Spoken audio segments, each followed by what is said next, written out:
Dynamite download. Dynamite download, your home for all positive coverage on all elite wrestling. Promo, like the DMV. There.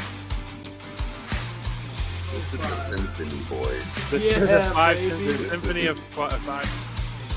Hello, you guys. Positive energy. You have a great. Your tribal fruit. along, you know, I come along in the. Well, you know, actually, I did see that, and I was thinking. John Silver, welcome to the show, John. How you doing? More than a taste. More than a taste. You know, Cold spray. Tire on the cold spray. I went to bat to do an interview with those guys. You know why? Because they spread positivity about AEW. Welcome to Dynamite Download.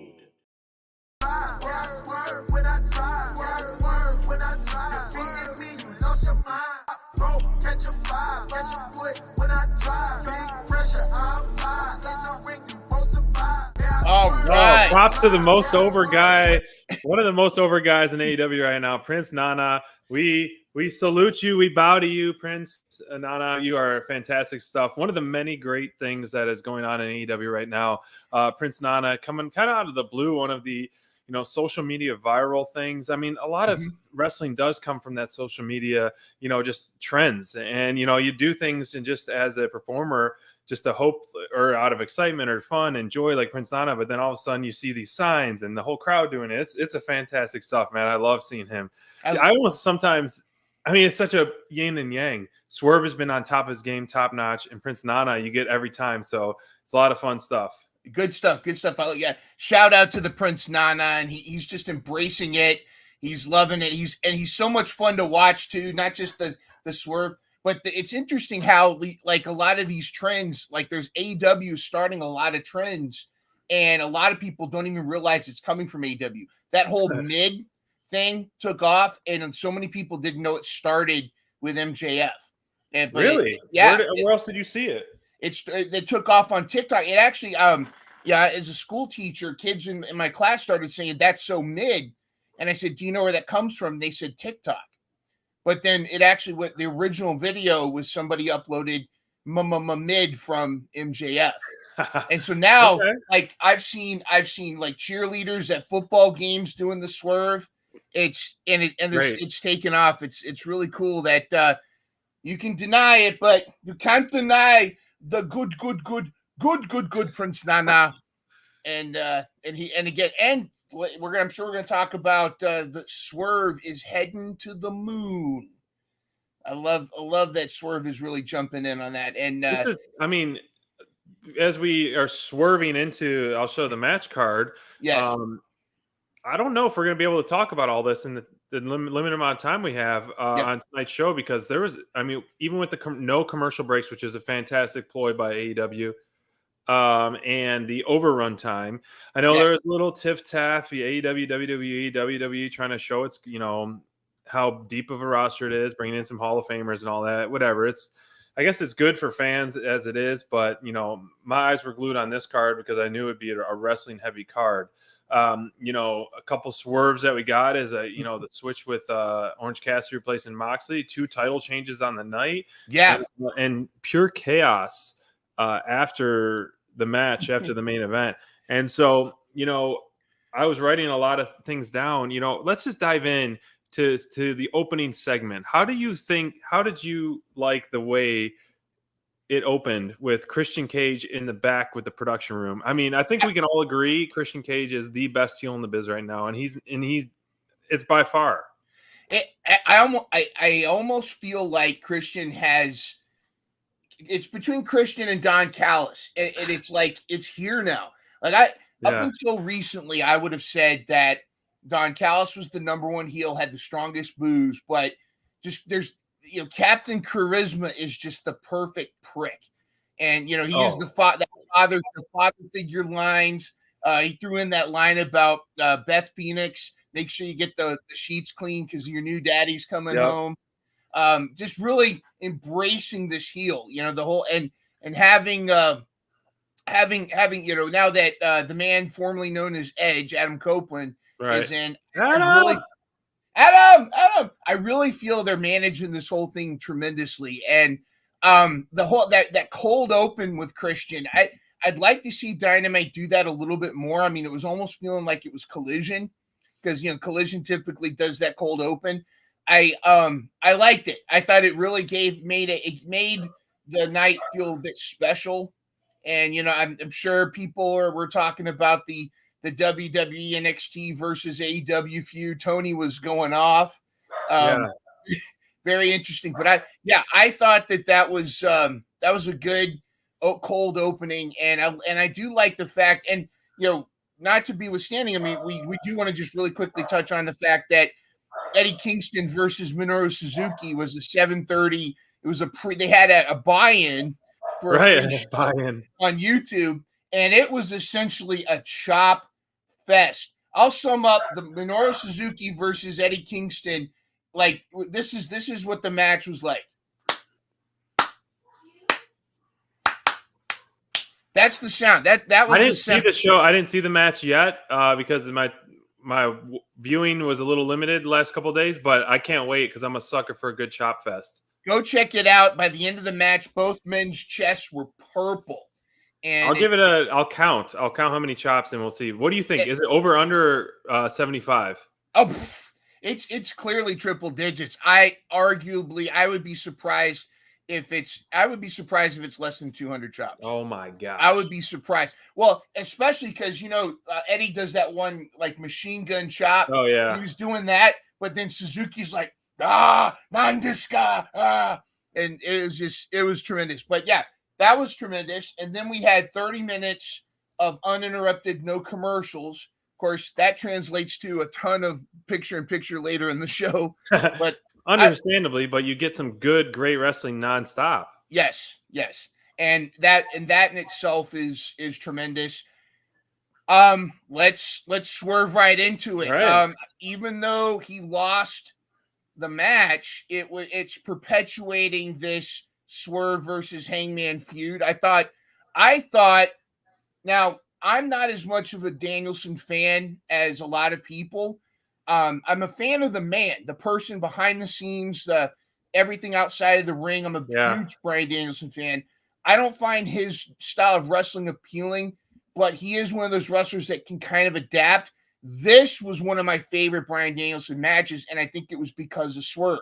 Not taking away from Danielson. Sure. I think it was kismet. It was synergy between the two of them, and they were just go. I love seeing Swerve hanging with this level, like with a Bryan Danielson level, and the back and forth. And Danielson was really letting Swerve he was like giving Swerve a lot of spotlight. Swerve was really taking advantage of that spotlight and really shining. It was like the Claudio uppercut, but from the air onto his, like, that was tremendous. Like, there was so many like moments in this that I thought was tremendous. I think they're really pushing Swerve into the main event status. I hope so, because man, Swerve deserves it. And I think, on our previous show, we talked about who could dethrone MJF, and Swerve and Jay White were near the top of the list. And this was before we saw the Jay White kind of weasel his way into the title picture and steal the belt. So, AEW Brass does listen to our show. So I know they're getting some fresh ideas hot off the press from Dynamite Download. Yes. Swerve, I forget what the Excalibur calls that one kick that Swerve delivers flawlessly. That's absolutely brutal. It's like the drive-by side to the head kick. Yeah. I forget what he calls it, but he had this is I think one of the first times I heard him use it in a name, but he always delivers that kick so smoothly, and the leg slap and the brutality, It looks absolutely brutal. And he had some awesome curb stomps or double stomps, and Danielson, for freshly coming off an injury, has been essentially pulling the Moxley role with the intense battle matches nonstop, week after week after week after week. And he's going to be fighting 2 times this week. The Texas Death match, the strap match, you have this brutal match with Zack Sabre Jr. You have this one with Swerve, and now you're going to have a title match. It's like, man, this guy is just being a true workhorse. But I think this pairing was fantastic.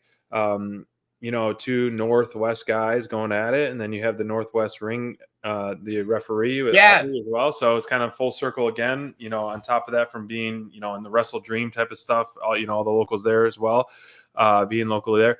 But I want Swerve to go to the moon, man. I really do. I think everything, and as we talked about in our show, like a good heel champ or a good heel top guy works so good with a manager and a group behind them. Yes. And essentially a mercenary, and Swerve's got checks every boxes, man, and I'm loving what he's doing. And it's just the look on his face, the snarl that he gives, I mean, just spot on A+ stuff that we're seeing out of him.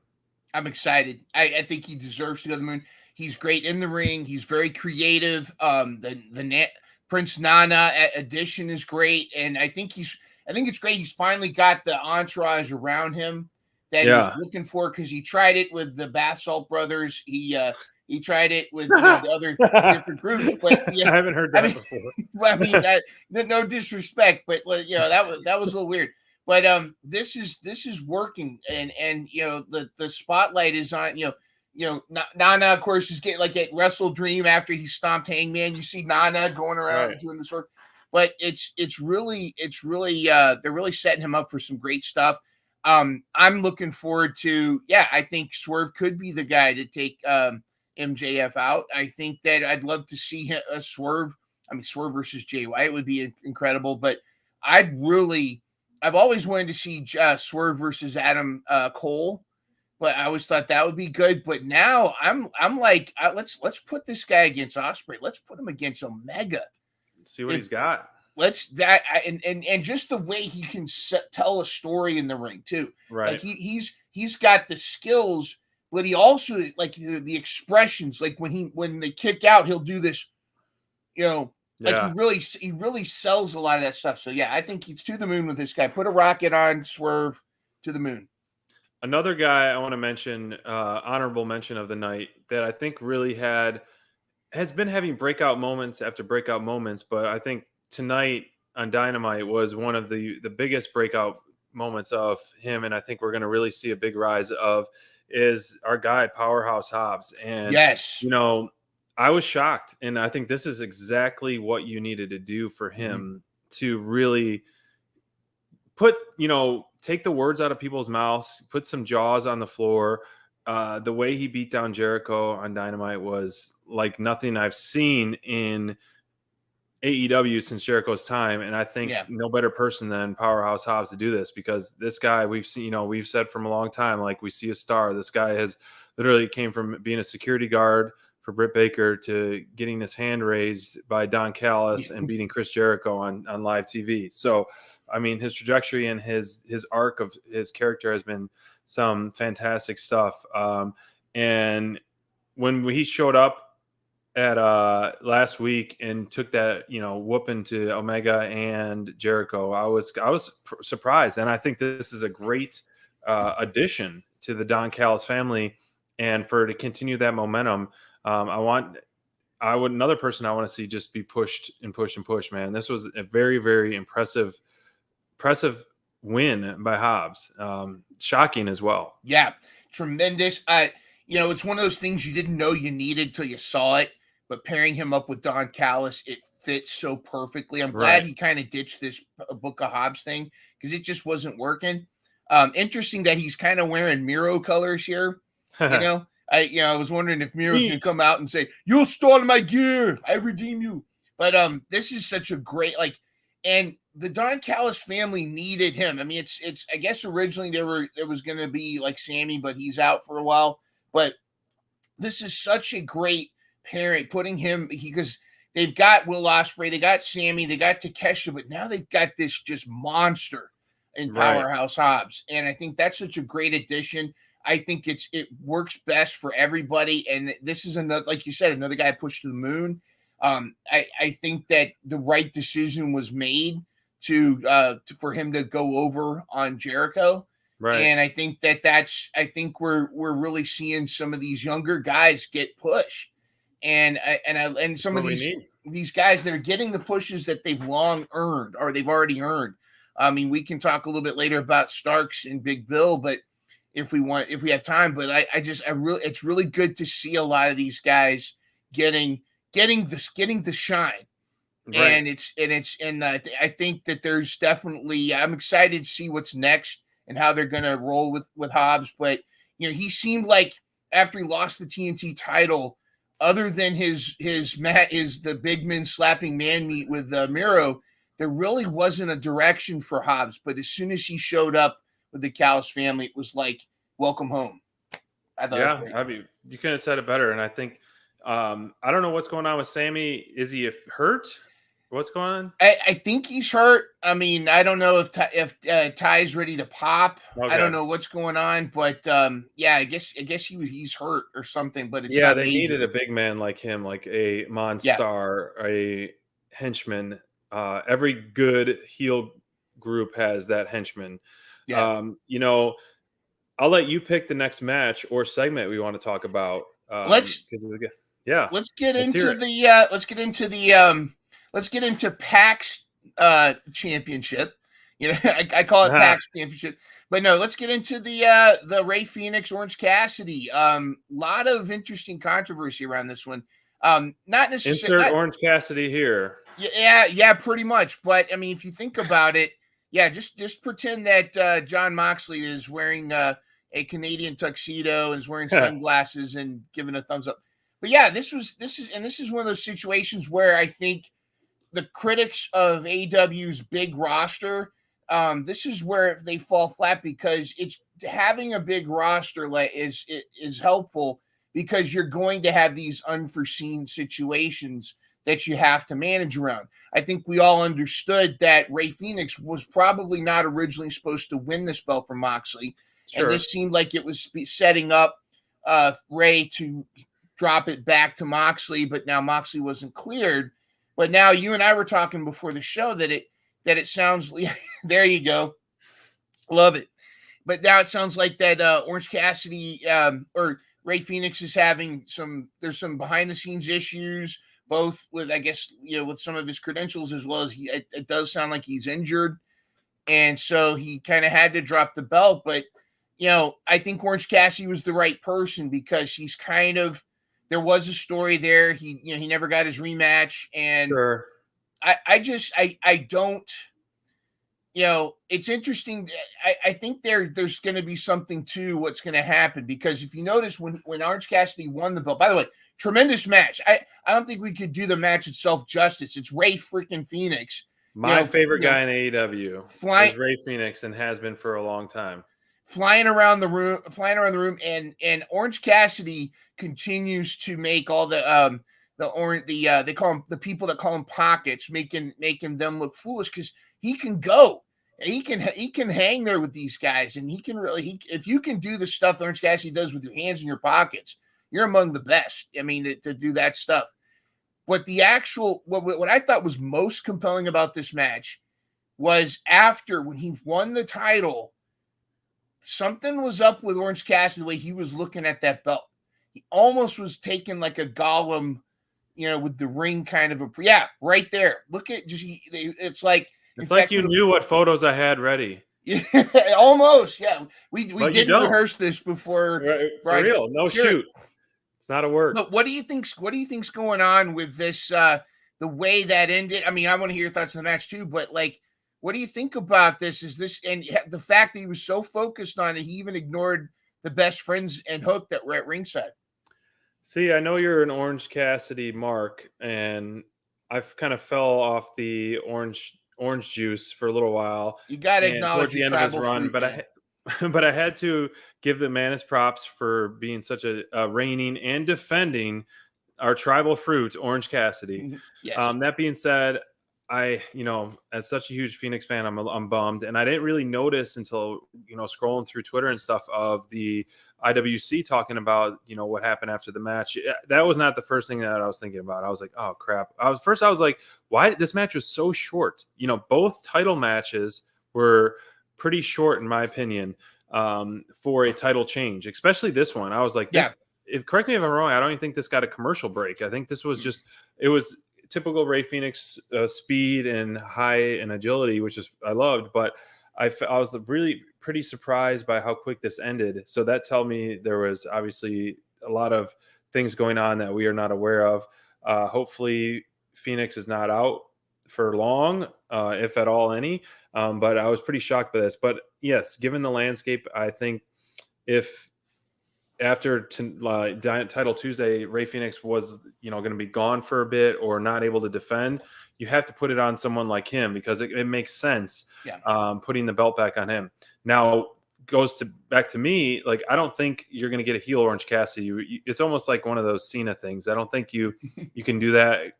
I could be wrong, but it's one of those where it's like you have one of the biggest baby faces consistently, that's like a mid-card guy right now, has main evented, can start a show all the time. You have a dependable baby face that you can always count on to get a pop. And I think it would be pretty bold to switch that up because the steam of the fans are not slowing down behind him. Myself, I was excited for Moxley and OC to kind of be done with that, but now where do you go? Do you have Moxley come back and just beat him up again and win his title back when he comes back healthy? Like, I don't think Moxley's just gonna be like, oh, just go in a different direction for now. I mean, that would be kind of silly, but I don't know where you go. What would you do? Yeah, you're right. And Orange Cassidy is one of those few that it'd be really hard to book him as a heel. Like you said, and they're still dressing up as Orange Cassidy for Purim. You still see the kids at ringside with the every adults too. So that's kind of a hard thing. And he sells merch, and I hate to say that business matters, but baby faces sell more merch than heel, or people that are over. Let me rephrase that: sell merch. So whether even if you're a heel, but if you're over, or if you're our scumbag, you're gonna sell merch. But yeah, I do think though you could still have him face some folks like there could be a Orange Cassidy versus Hook for the AAA, but it'd be interesting. I'd love to hear everybody in the chat tell us or to let us know or tweet us, like, how could you book Orange Cassidy as a heel and who's next? I think originally the plan was for Moxley to keep who's next? No, wow. Orangeburg. But I don't think you could I think the plan was originally for Mox to have it. And then Mox was going to go to Japan, go to Mexico. Mox is one of those guys that could just show up at any place and defend it. And I think that was a good idea because it brings more exposure to AEW. It's international, and truly make this title an international title. But I almost feel like, it almost feels like if he just drops it to Moxley when Moxley is better, I almost feel like that's anticlimactic. I almost feel like now you got to kind of pivot and go a different direction story-wise. Yeah, I kind of, now that I'm hearing you say it, I almost feel like there's meat on the bones for this whole Blackpool Combat Club, Swerve, Mogul Embassy, and even Bullet Club. Like, all these like top factions are kind of getting intertwined, and even the Christian Cage group. So as we saw at the end of the show, and there's so many different levels of that, so many layers, peeling off the layers of what's going on. I was just like, another guy. And I get kind of like annoyed by that, but I was excited because it was like all these like top guys that I like. And I think it was cool to see, like, it gets you excited because what we saw that last like 4 minutes of Dynamite, all the chaos. Yeah. It was like, okay, I could literally book a whole show off of just everyone I see. That ending, that was a go home show ending. It was a go home show ending where it's like hey, there comes Hangman. Yeah, I know. Everyone and their mother was out there. Yeah. So I think it would be smart to table Mox in that title picture for now. Let Orange Cassidy kind of ride out his second reign for a couple months. Nothing like reign number one. And then we'll see. Maybe Orange loses it to someone and then Mox gets a rematch then or whatever. But I personally don't want to see, because I saw Orange Cassidy versus Mox live, and it was an absolute brutal beatdown and brutal match for both guys. And Orange Cassidy got pushed to his limit. I was very impressed by the way he stood with Moxley. So that story almost doesn't need to be told again. And, and I don't want to see Orange Cassidy beat Moxley ever, personally. I think it's one of those, you have to pick and choose your losses or that Moxley takes to really keep them as an MVP top guy. And I don't think Orange Cassidy's on that level yet to take a loss from Mox. Plus, that would be a great, like, years from now, if they ever cross paths again, you can go back to Orange Cassidy has never beaten Mox. Sure, you know, like that could be one of those. Oh, this is the Mox is always beat him. That one of those things. But almost keeping kind of with the whole pushing the new talent. I mean, it might be time to start looking for someone else. Like we talked about how Hook is now buddies with Orange Cassidy. Maybe there could be a little bit of a feud. Maybe there's somebody else that they could bring in that could feud for it. But the only thing is that Orange Cat, unless they're planning on Orange Cassidy doing an international tour, which I think they should consider because he is so over. Send him to Japan for a little bit with it. Send him and the best friends with Rocky Romero to Japan for a little bit. Give him something to do. Yeah. And I think that would be good. It would make very good use of his star power, but it also makes that title feel truly international. And you could have you could book so many crazy matches and send them to the UK, send them to Mexico, and send them all over the place. But I think because TV is, as you mentioned earlier in the show, like the depth of the roster, like TV can get crowded, and it's fun to have your your namesake ones that you're seeing every single week, which you love. But, right here, you're talking, Brian mentioned Malachi Black. Like, where the heck is the House of Black? That's another group that I would love to see week in and week out, just like the Bull Club. So that aside, I think we agree that Orange Cassidy's going to keep the belt for a bit. Mox is going to pivot to something when he gets healthy. I don't think they should rush him back. I don't think he needs to be rushed back. I think maybe he probably gets stir crazy, as we saw him on commentary. He wants to be back. He wants to just be in. He lives in, clearly the guy, it's in his blood. He doesn't take vacations.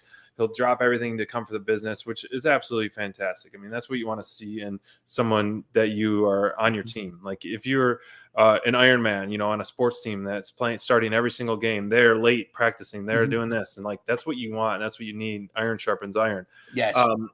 To shift, I want to do an honorable mention of someone that, we're very popular here at Dynamite Download is the Wardlow saga. So I want to talk about this because I thought a lot about this. This is week 2 that we're seeing essentially a full offense, huge squash match, referee stoppage, no nonsense running through the crowd. At first I was like, what the? I think they should have built his return better. I should have done that. But then after seeing this for week 2, I'm like, okay, I can get behind this. I think this side of Wardlow is making us scratch our heads and wondering, like, what's his goal? What's his goal? And that's what you want as a fan. It's like, okay, Wardlow, is he going to be here this week? Whose ass is he going to whip this week? And so where is he going to go? And so I like it as a fan that he's going to be keeping me guessing for a while of his end game of all these dominant matches. And I like that he's just a focused war dog right now and just coming in to take some names and kick some ass and leave in the crowd and be on his merry way. What do you make of this and where do you think it's going? His merry way. If that's his merry way, I hate to see him pissed off. He seems like done. Yeah. I'm intrigued. And I hope that there's an actual plan here. I hope that this isn't just, we need to get him on TV. Because there's my pessimistic fear, but then there's also my fantasy booking, what I think they're doing with them. And I think it's more this. My fear is they don't know what to do with them. They're just like, just go out there and just be ruthless. Like they're almost kind of Goldberging them a little bit because this time it was Matt Sydal. Next time it could be somebody a little bit higher. Maybe it's a Kip Sabian, or maybe, he comes out and maybe he gets some bigger name scalps in a squash match. That would actually be kind of interesting. I'm glad it's not enhancement talent. Yeah. I'm glad it's people we've seen before. Exactly. People that have gotten wins on TV before, people that actually have, or this, get some people that we know, like we recognize, like, oh, hey, this is going to be big. Maybe even have them come out and take on the Butcher and win, or something. I was actually thinking of that. Yeah. Yeah. I think what he's just coming out, he's destroying and then leaving. notice that he doesn't have his little top knot anymore. It's very crew cut. He's just boom, he doesn't stop for the symphony. He's not playing to the crowd. He's in, boom, gone. If my fears are not correct and they're actually got a plan for him, I think this is great because they need to have him continue to do this. I think it would be interesting to see him. I think it'd be interesting to see him managed by CJ Perry, and then possibly insert him into a Miro feud. Interesting. That's something I'd even think about. And I know, I mean, not to get sidetracked with the whole Miro thing, but it's like, where the heck is he? And after this awesome match and doing these promos, and then, you know, CJ Perry coming back, like, that's another one of those hot potato things. I'm like, what the heck is going on? You know, the guy should be a mainstay at Collision, even if he's not wrestling or even if he's hurt. Just cut those amazing promos. But anyways, back to War Dog. That would be interesting. So you think he would be leaning towards heel or babyface? And I mean, I think we should keep this going for at least, you know, 4 or 5 more weeks. Yeah. Just to be like, okay, keep us like wondering as fans, like, okay, is he a good guy, bad guy? See how the fan reaction, because you know, this last week fans were reacting pretty good to him. The Scoot is in the house, by the way. The Scoot. I like the idea of just continuing this and have him progressively progressively squash bigger talent until he gets like almost a you know, like a mid card or whatever, somebody that has won championships, or have him and then like get to the point where somebody comes to the ring, starts talking trash, and then you hear Wardlow's music and you know, like, oh crap. Because I mean, I know Goldberg has his critics. I know there's a lot of controversy with the dude, but you gotta admit, when he was hot, he was hot. And when you heard the you knew an ass kicking was coming. And it's like it's not quite the level like a Stone Cold Glass Shatter, but if you nothing replaces that. But if you can build him as just that he comes in, boom, destroy and leave, then he needs some kind of manager voice piece. That's why I bring up CJ Perry, because she's looking for somebody, but he needs somebody that can manage him. Don't put him in a crowded stable. That's why I think CJ Perry should just manage him and just be like, and just kind of keep him as this, you know, because you could always go face later on, but I don't even think he needs to be heel or face. I think he just needs to be a machine that just goes in and destroys. Yeah, I want big. I mean, of course, we want big things to him, and I think that would be pretty interesting to have. You know, I think Wardlow was able to stand on his own cutting promos, but I think it would be add another layer and give us CJ on TV, because I think she's such a valuable asset addition. It's almost another wasted asset at the moment, unless they're waiting for their time, or maybe Miro is her and the whole, you know, her managing someone else. There should be like her every week, just like passing talent in the back and almost like interviewing people, or like going into rooms, or someone going into a room, like just like hints like that nonstop, I think. But I'm really curious, you know, if we circle back in this, obviously we're going to see how it develops over the next, you know, weeks or months, where this pans out, because I'm hoping for, you know, I think the Arn Anderson thing was a decent thing temporarily. Unfortunately didn't pan out the best, but I don't know where they go with it, but I wanted to have that as an honorable mention. Yes. Yeah. Yeah. I think whatever's going on with Wardlow right now, though, I think is better than his most recent stuff before he disappeared, because he was starting to become Wardlow for a little bit. And now the fans are still there, which is important. The fans are still there for him. And pick another match or segment that you want to talk about. Well, I kind of want to talk about, it's twofold, because Adam, I want to talk about the segment with Adam Cole and what's going on with the Kingdom and Roderick Strong, but also more so MJF.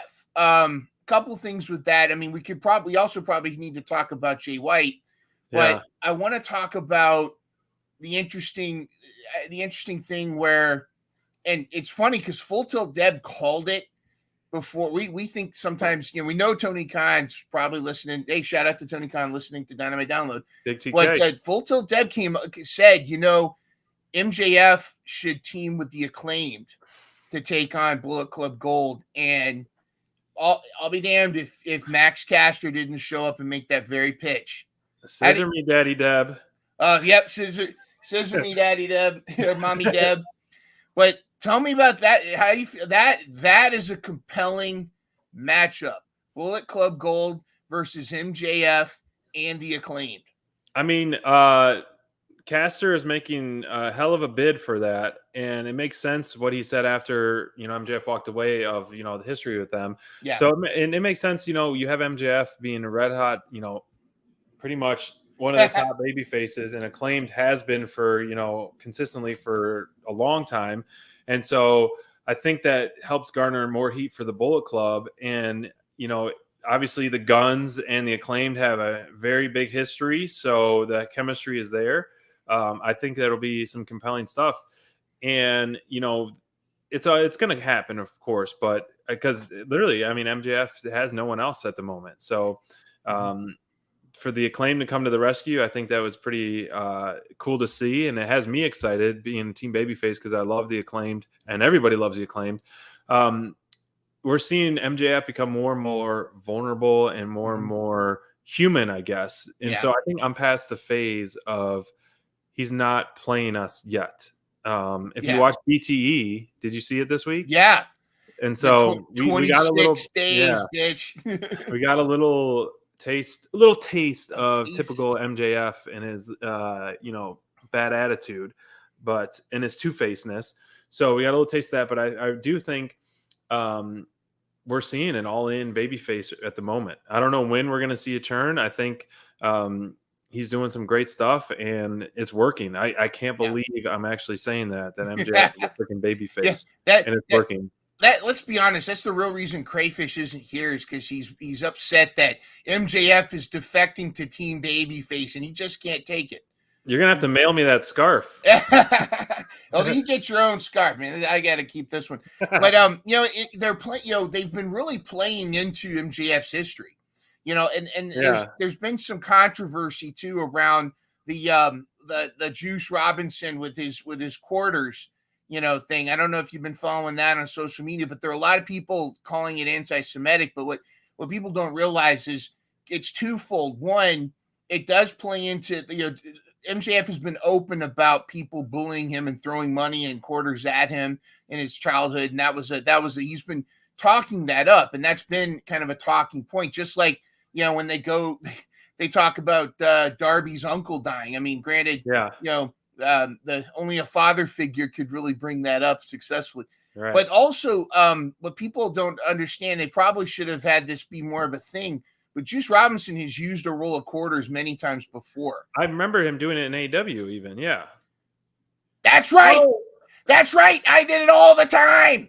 Yeah. I don't know what's going on with everybody here, but this is rock hard. Nothing makes me more rock hard than a roll of quarters, if you know what I mean. It's not a Dynamite download without an appearance from you, Rock Hard. Not at all. Not at all. Oh, boy, my wife, she's real timeless. But I just want to let everybody know that roll of quarters. I don't understand. I'm getting all this heat. Everybody's hating on the Rock Hard Juice, but it doesn't matter because we're gonna beat the crap out of that MJF. I'm gonna wipe guns up. That's right, guns up. I'm gonna wipe my ass with that scarf, and I'm gonna take his Dynamite ring too. I'm gonna take his diamond ring. I'm gonna win that battle, whatever it is that I talked about. I can't remember if it's a battle royal or tournament. Dynamite, battle royal. It's a battle royal. Yeah, good with your gold tooth there, Rock Hard. The diamond and the gold tooth. It's gonna go great with my gold tooth. I don't have it in right now because I was eating a bunch of powdered donuts, as you can see. Yeah. But powder. Yeah, I got it. Well, at least that's what Austin says. It's powdered donuts. Woo! Well, I'll let you get back to it because I know you got a very packed show. You got a lot to get to, but I just want to let everybody know. Stay rock hard and guns up. Guns up, baby. Oh, you're back. Yeah, back. Sorry about that. I just had to dip out for a second. But yeah, I mean, I think it's interesting. And This is another faction versus faction. It's too bad AEW doesn't have some kind of series of survival where we could have teams face each other. Like if we could come up with a series of survival type event where factions could face each other. That would be very interesting. Yeah, very interesting. I mean, it's getting pretty deep. I mean, obviously Swerve's group, you have Bullet Club, MJF could get a group if he needs to. House of Black is, I don't know, but on and on and on. But to piggyback on Rock Hard's guest appearance, I think the ring would be awesome on him. It works so good with MJF, but I think to play that storyline, and maybe he could steal it back somehow or whatever, but I think someone like Juice carrying that diamond ring, who's already just so over the top eccentric, like I think would be so awesome. So yeah, I'm calling it. I think Juice is going to steal that ring. Was he here? Did I miss him? Did I miss Juice? Oh, I always miss him. I'm always not around when he's around. I hate that I miss him. Well, tell him next time you see him, tell him to stick around so I can say hi to him. I will. But you're right. I think it is time. Because up until now, the Dynamite Diamond ring has been a good accessory for MJF. It's been a good kind before he got the title. It's been a good kind of part of his thing. He's always using it as the heel. But I think it would be compelling now to put it on someone else. And I can't think of a better I can't think of the best right now based on storyline, having Juice have the ring. Jay White stole the title, have Juice get the ring. And I can just imagine that kick-ass Bullet Club Gold entrance where they're going around and it comes out and Juice is like, he's got the ring. Totally.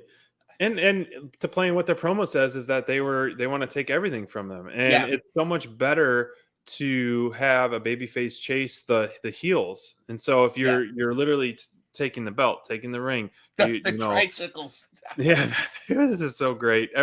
So great. So I think it would be a fantastic thing to have him win and kind of just like fresh life to the ring. Yes. To make it like, even though it's just a cheesy accessory and it works so good with heel MJF. Mm-hmm. I think this is the time to switch it up, in my opinion. And then maybe he can win it back next time after he signs his big fat contract and gives him a real diamond ring. But the Bullet Club, man, coming out with the tricycles was really some brilliant stuff. And they're just so fun to watch as a group, as a whole. It's really one of the best things on AEW television right now. And it's getting better and better every week, with just the shenanigans from the Guns and obviously Juice and Juice, Rock Hard, and Jay White. The whole group is just A+.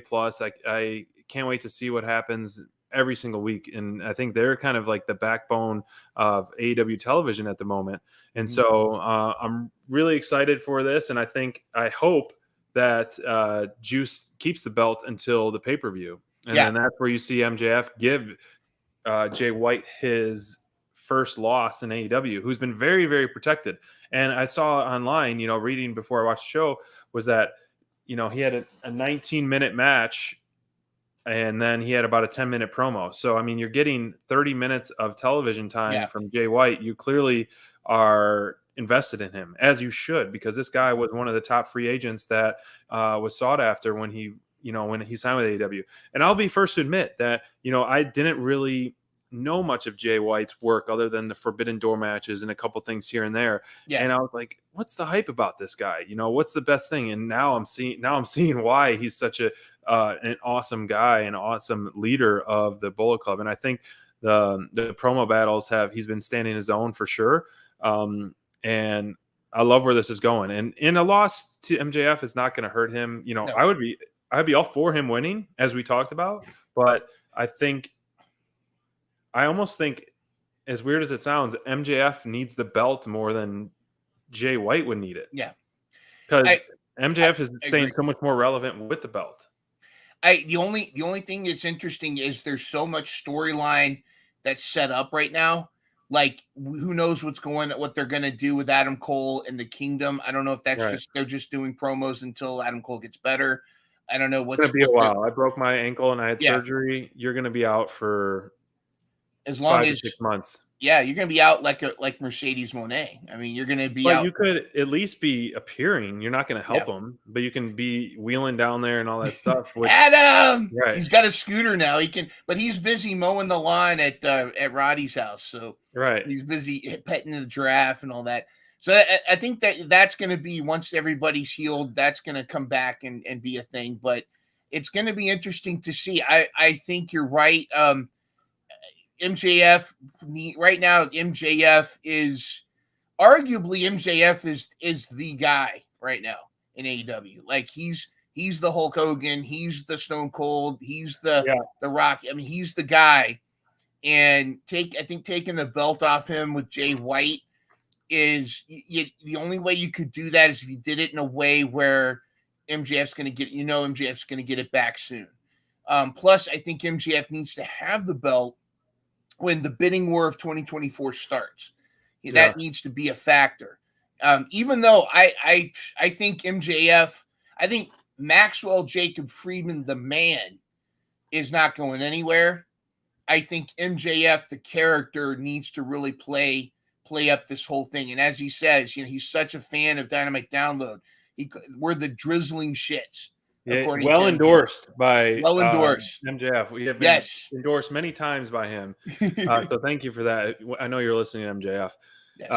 Yes. I think we're not going to see a Roman Reigns-esque run, but I think it's the smart move to have him be the longest reigning champion in AEW because which is it's coming very quickly to beat Kenny Omega's streak.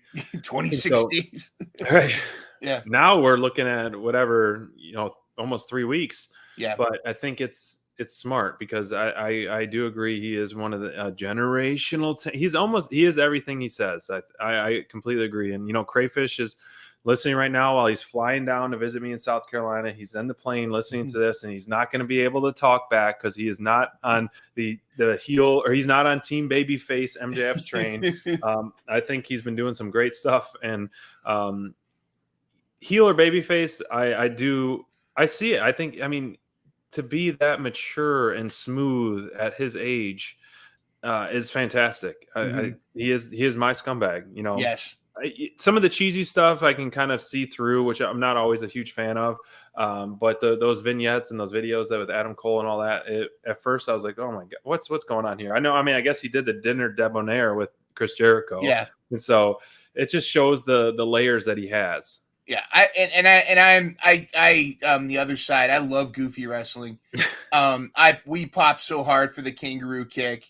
Like that. If I was there, I'd be marking out nonstop. Oh my goodness! But when he went like this against the Righteous, that was just that we popped so hard. So, and there's a lot of don't forget he's still there's so many things that he could do, but and I think after Jay White there's going to be more. But I going back to what we said earlier, I think that eventually I could see Swerve being the one to take the belt from him. I'm all for that. I am all for that. I could keep going on and on about this because it's a hot topic with a lot of layers going on with the Bullet Club and MJF and the belt stealing and Diamond Ring. But 2 more things we want to talk about before we get going. Let's talk the women's division. Holy another Sheeta! Title Tuesday and a title change. And honestly, I'm not surprised Sheeta won because of Sheeta's caliber of wrestling and Sheeta's caliber of just being a workhorse and a champion, 3-time champion. But I am kind of shocked that this match, kind of a shorter one as well for a title change, and how short of a run Saraya has. I know the women's belt hasn't necessarily been as long withstanding or, long, many defenses, I think because the division is so thin, other than Jade's run. But this was a pretty short run. You're talking end of August through the beginning of October. So yeah, what do you make of that? Other than we're happy for Sheeta, of course. First of all, happy for Sheeta. She's the first 100%. 3-time women's champion. You want to see something adorable? Go on Twitter and look up Emi Sakura's reaction. I don't think Emi You knew posted it, yeah, it's great. Hikaru was gonna go over. Ashita was gonna go over, and she just was in tears, and she's yelling in Japanese, and she grabs Aubrey. And she's like, "Is it 3 times? Is it 3 times?" Because that would be like her daughter or her niece winning the championship, and that's such a touching moment. And Shida is kind of that workhorse female, one of the workhorse female wrestlers and she deserves. She is. I don't want to say she's the Orange Cassidy maybe she's Moxley, but she is that one that she's the reliable as long as she's in the United States, because I know she bounces back and forth between here and in Japan. But the I think that Saraya winning at All In was I think they always planned on her eventually dropping that title. It's kind of like Wardlow. I have my hope and my fear. My fear is they don't really know what to do with the Outcasts, and they're kind of playing it along. This Tony Storm timeless character is killing it, is so entertaining, but it wasn't in the plans, so I'm not sure they know what to do with the Outcast, but I have some ideas what they should do. You think there's still a thing? I mean, obviously we saw Ruby. I think the whole segment was good. I think the match was more impressive than I expected out of Saraya. Given what I've seen out of her, and I think very brutal, a lot of awesome, close calls, a lot of 2.9 out of 3 counts. Yeah. So I really, really did actually enjoy this match, and I'm happy for Shida, because I think and hope we'll get more of a regular fighting champion out of this. I didn't, I was listening, I was like, wait, this isn't the Outcast theme, it's the Saraya's theme. Yeah. Correct me if I'm wrong. But and then I was like, are the Outcasts done already? When this was like such a hot thing that came about, and then you saw Ruby kind of in disguise. So hopefully not. They do. A group is not necessary. You need more than 2 people, in my opinion, to have like a heel annoyance group. You need that threesome that they had with Tony Storm was fantastic, but Tony is taking her stuff to another level. But the whole women's segment of the night, I think, was a hit, a home run. Huge. In my opinion. It was huge. It's one of the best matches I've seen Saraya have, and that says a lot, because she's in her early history as Paige, and even before then, she's had a lot of great matches. I do think she might be a little bit more, going a little bit easy on certain things, because she was injured and told she never wrestled, and now she's back. But I think you couldn't tell in this match. But I also think that there's some plans. I do think there's some plans for her and plans for the Outcast. I hope for the Outcast. I can see them bringing a third member, whether it's Mandy Rose or as Mandy Sachs, or I know that was it Maria May from Stardom, I think, is now coming to AEW. Kari Sane's coming, but I don't see her as an Outcast. But I think what's brewing now was what their original plan for All In was going to be. I think, and you can't have Saraya have the title when she faces Mercedes Moné. And I think that's what's coming. I think that's what they're setting up. You've got all this stuff. You've got the feud with Timeless Tony and Ruby and the fallout from there, and you can bring in another. And Tony Khan needs to pull the trigger on this Outcast versus OGs. I know, you're just milking it for so long. Come on, just do it. Give the people what they want. Got to give the people what they want. Real quick, this is an upcoming armchair booking. I think Timeless Tony Storm needs to take a protege under her wing. In her mind, another fallen, disgraced talent, Abaddon, needs to be taken under Timeless Tony's wing. And it'd be great if Timeless Tony, she's so delusional, she doesn't understand that Abaddon's a zombie. and that they are actually like, she's like, no biting, we don't bite, we're professionals and all that stuff. I think that would add to the character a little bit. Try to dress her up in these more, Abaddon trying to be dressed up in these like a little almost like her like zombie pet. Yeah, exactly. I think that would be interesting. But yeah, it's time to pull the trigger on this OGs versus thing. We haven't seen Britt Baker in a while. I don't know if she's nursing Adam Cole, but hey, I mean, you have. I mean, yes, I think it's nice that if DMD is taking care of her guy for a little while, but she's too valuable to the roster unless other things are going on that to be at least featured in some point, or it's like get off or stay off TV for a while, make us kind of not necessarily forget, but miss her. And Yeah. then boom, big pop coming back. Or because I don't think there's a reason or need to turn the DMD back heel yet. But you never know. Mhm. Let's talk about the main event because main event. a lot of it. It's time for the main event. Yep. So Adam Copeland making his in-ring debut with against Luchasaurus, the right hand of destruction, in a pretty convincing fashion. I think this was another thing that I really liked booking Luchasaurus, who I've always been a fan of, being a big guy. And I've said it before, I echo it time and time again.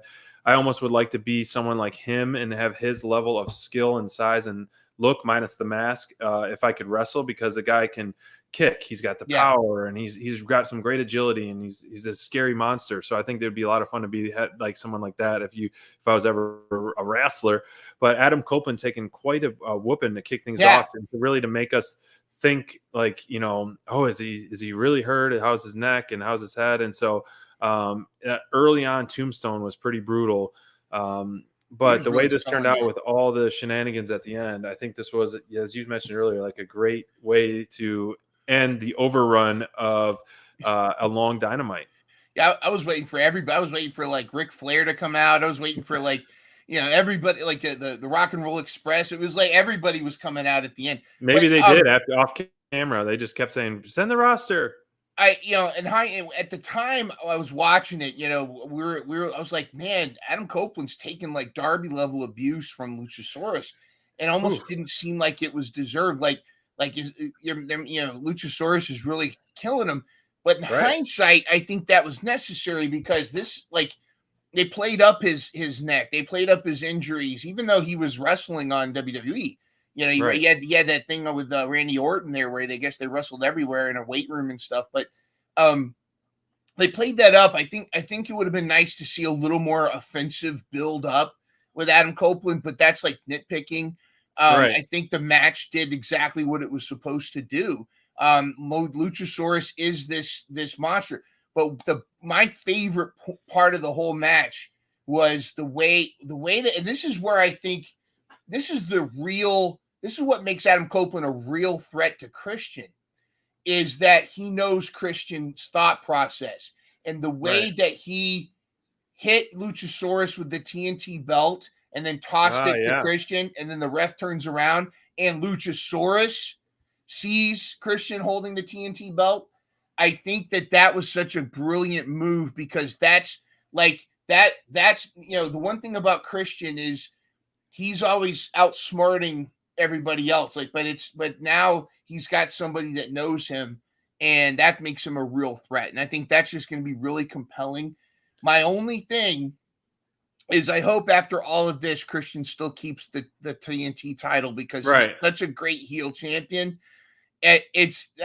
I'm living for this, and I have a thought on who his next feud should be after this. But I want to know what did you think? Did you think that the match, like, do you think that Adam Copeland should have more offense, or do you think that it was good the way it was? It told a great story and kind of a good underdog story of coming back and ending it as well.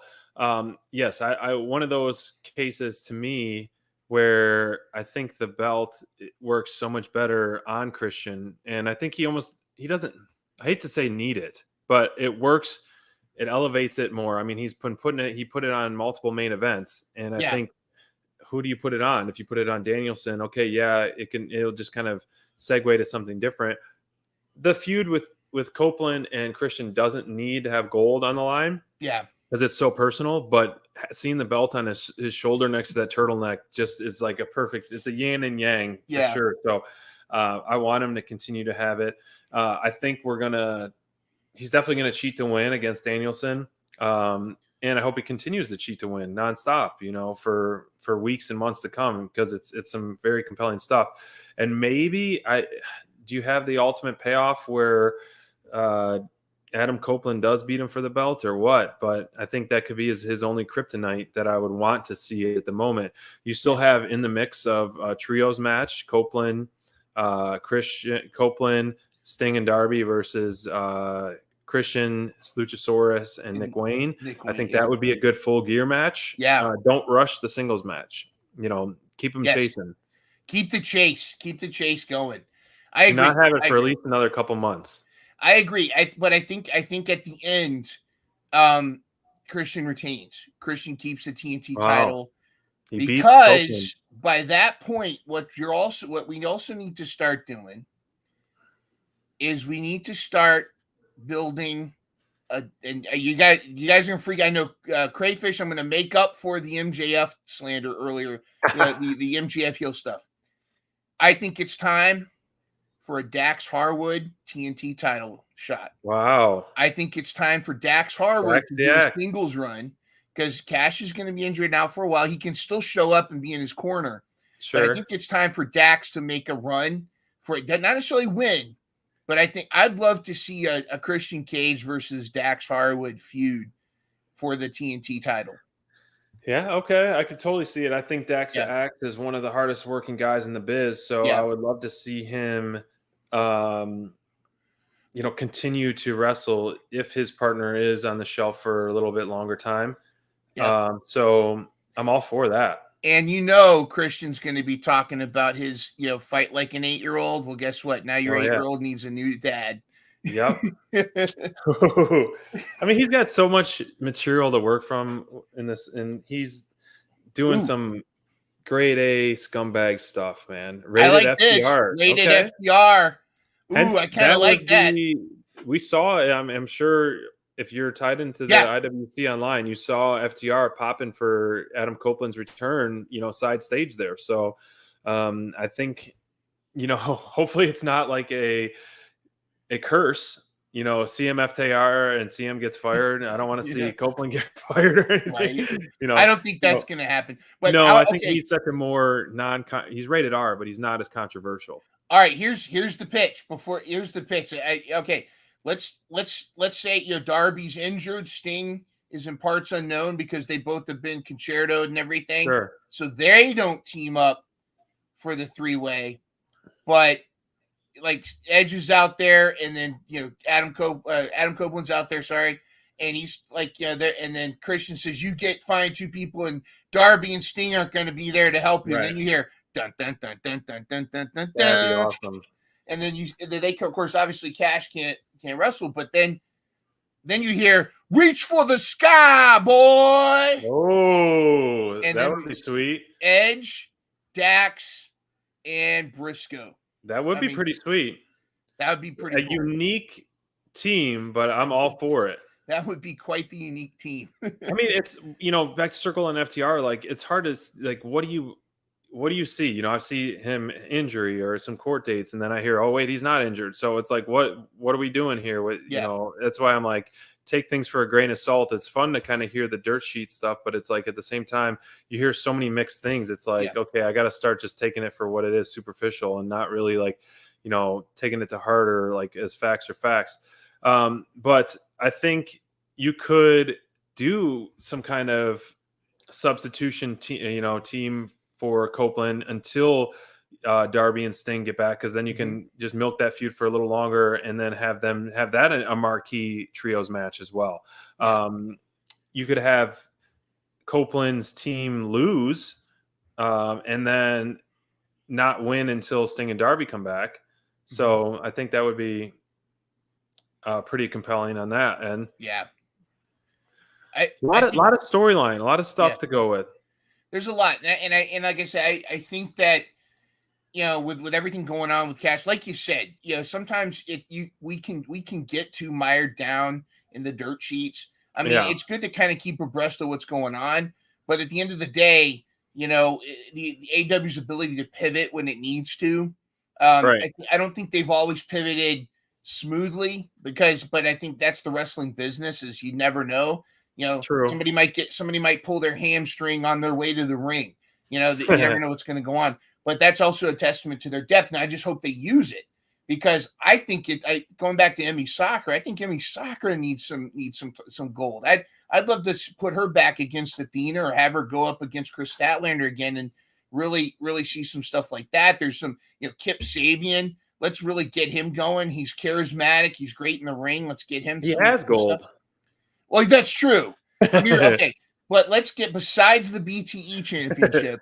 Let's get him. I think he'd make a good international champion. But again, I think like you said, sometimes you just got to sit back. Don't worry about who beat who in the ratings. Don't worry about who's in, like, don't worry about that kind of stuff other than just sit back, enjoy the show, because at the end of the show, before young Sheldon's scrawny ass comes on, gosh. you know you're in for a treat. You're in for some good, awesome TV. Yeah. As we're closing things down, please inform me what matches have been announced so far in Collision other than Christian Cage versus Danielson. I'm trying to think. I think there's one more, but I think that was it, right? Yeah. There's a no. I think Rampage tomorrow night. There's a Emi Sakura is wrestling. Yep. And yeah, it went by so fast that I couldn't. They didn't announce that many, and then Claudio, the BCC are facing the Gates of Agony. Yep. For Rampage, we're talking, but I was thinking for Collision. Rampage has kind of slipped in my interest per se, but I still catch up on it. Mm-hmm. I don't watch it live like I watch Dynamite live or Collision live. Yeah, but it still gives us some pretty good matches. Nothing like we're seeing on Collision or Dynamite. So I'm excited for Collision. So Crayfish and I will be together, but we won't be watching it live because we got some plans Saturday night. But we'll be watching it. Probably catch up on it on Sunday sometime. We got Samoa Joe versus Willie Mack on Collision. On Collision. Okay, that got announced. That's new. That just came out today. That was Tony Khan announced it today. Okay, that's going to be a pretty hard, heavy-hitting match. That's going to be, not only is that going to be big men slapping man beat, but that's going to be big men flippy dippy do. Because Samoa Joe can go, but Willie Mack's kind of he's kind of like Workhorseman. I can't think of the guy's name. I know who you're talking about. He was also with Peter Avalon. Yeah, there you go. He's like Drake in that he doesn't look like somebody that can do the flip stuff, but he can. Right. And so I think that's going to be compelling. What'd you think of Samoa Joe's promo with the cigar and the suit and the whiskey? Both promos, both times were fantastic. I was like, oh shoot, man, he is a focused guy. Yeah. I was like, dang, it's funny. MJF's like, everyone, even tweeting is like, everyone, no one likes me or whatever, even Samoa Joe. But I think, man, I've always loved Joe, man. I just think the guy is just like a lot of fun. And I think it's just like, I want to see more and more of him. And I think that promo was really good. And I hope I don't know where he goes. I know he's got his Ring of Honor title, but like, where does he fit in the landscape of top guys on the main roster? Yeah. Do you put him in a thing with Miro or Wardlow or somebody? I mean, I'm all for the meat men. Yeah. Another question too. How do you feel about Ricky Starks and Big Bill tag team champions, and where do you see them? I'm happy for them. Shocked by the title change and the fashion it was. I guess it kind of protected, and the announcers did a good job of like, oh, Dax, fighting off 2-on-1. And ever since Big Bill kind of debuted here in AEW, I was impressed by his, getting clean, getting healthy, looking awesome, and doing a lot of different things. And then finally, this one is like really clicking. This was his first title. Yeah, first title. And I still was, for a while, I was still like, is he a per appearance guy, or is he actually all elite? Because we never really saw him being all elite graphic in that. I think we did. It just that the graphic cut off at his neck because he was just But I'm happy for both guys. I think their recent pairing has been pretty fun to watch. I think Big Bill should be pushed as a dominant big guy, as he has been as of late. And so it's going to be an interesting interesting pairing for both guys for a little while, but I think it works. And I don't want Young Bucks reminds me to of win. HBK and Diesel a bit, Okay, yeah. you know. Almost you have the it works because you have the 7 foot tall and you can't teach that, and you have Ricky Starks who's the talker, almost kind of like they were before Enzo and Cass. So you have your muscle, even more muscle now than you, and you have a almost as good of a talker, you could say, and someone like Ricky Starks better in the ring, but Enzo was quite an awesome guy in the mic as well.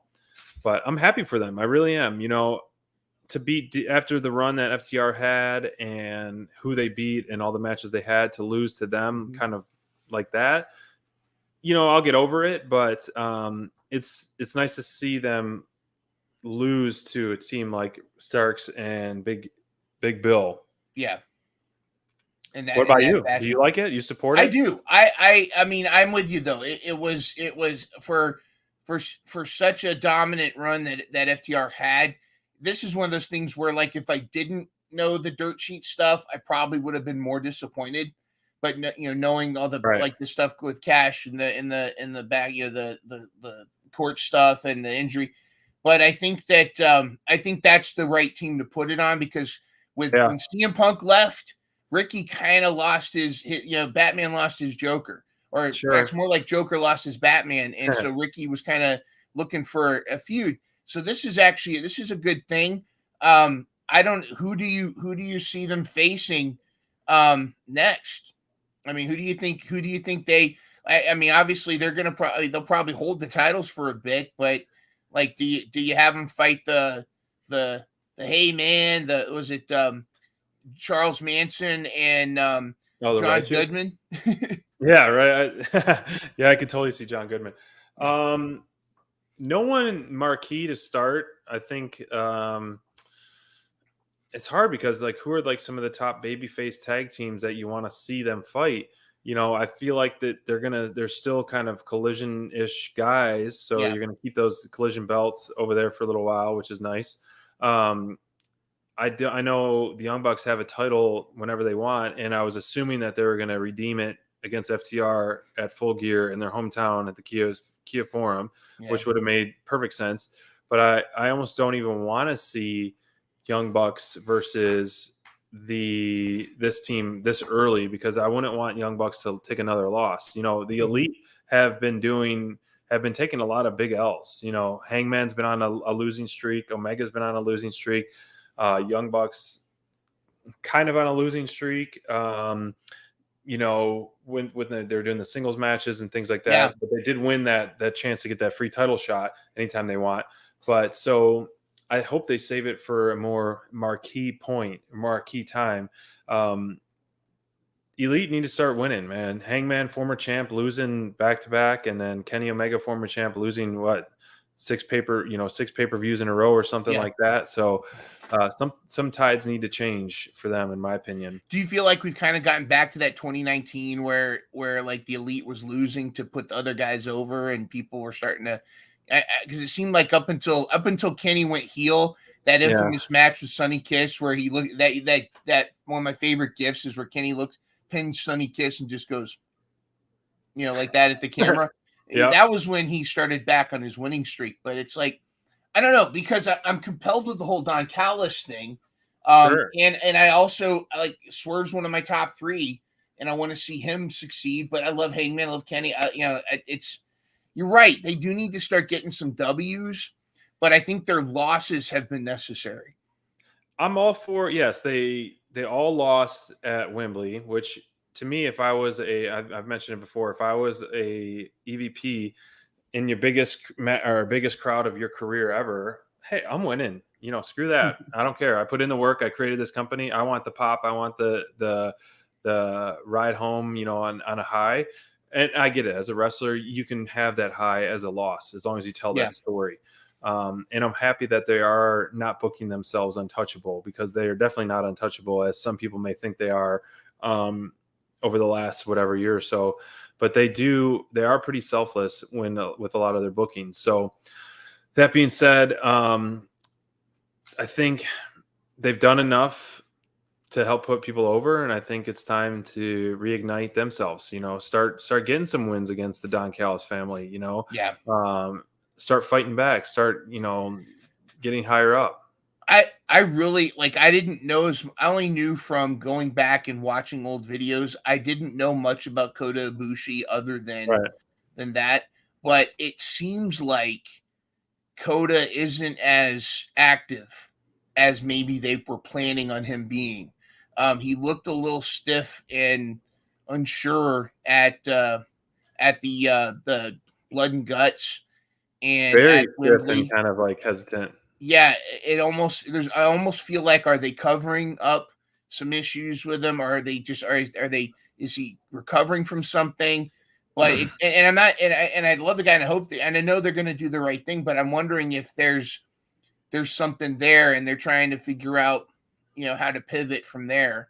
But it's going to be interesting to see. I think we are setting up an Elite versus Callis thing here, and it's going to be interesting how that all fleshes out. And and it's going to be interesting to see who else comes in. And there's, who knows, between now and Full Gear, anything can happen. So it's going to be cool to see. Yeah, and we're a little over a month away from Full Gear. Only one, which is pretty nice to have your main event kind of to bill it and kind of hype it up a little bit with Jay White versus MJF. A lot's going to happen in the meantime. We're going to wrap things up on episode 101 for this. And let me see. Hopefully we can get Crayfish on the docket for next week as well. So we can get the trios back together. Got to get the trios, the three amigos, the three. I know. We got the trios. You got to get the trios belts with the scissors, and we got to get it all going. And we got to get. I got to tell you where I'm going on Sunday. I'm going to a fun wrestling show on Sunday. I'll tell you off the air. All right. Well, that would be cool, but we got to get that theme song Turmoil going as well. I gotta take Crayfish down and hold on to my ruckus level music know-how. I have a list going in my phone of some ones that I want to do. So hopefully he gets back in, I'll talk to him this weekend and see what his schedule is looking like. And then I want to do that theme song Turmoil. So once again, that was a lot of fun. If you haven't seen that, we did head to head. Mindrunner was the DJ, and we had 3 rounds. It was AEW round, classics, WWE classics. Yep. And what was the other round? Attitude Era. And then we had a wild card one. So you hear, what did we do? About 5-second clips. Yep. And we had we had a sudden death at the end, and this also led to Stratus Gate, which was that was quite Stratus the Gate. That's right. This one? Nope. Stratus Gate was this one, I think. Nope. This is Stratus Gate. I don't know how I got there, how even I guessed that. That was wild. That was just literally a bold one for sure. Bold pick. Well, hey, SPD, this has been awesome. Wherever you're going this weekend, you guys go, just be careful. Don't get a ticket, because I know you like to.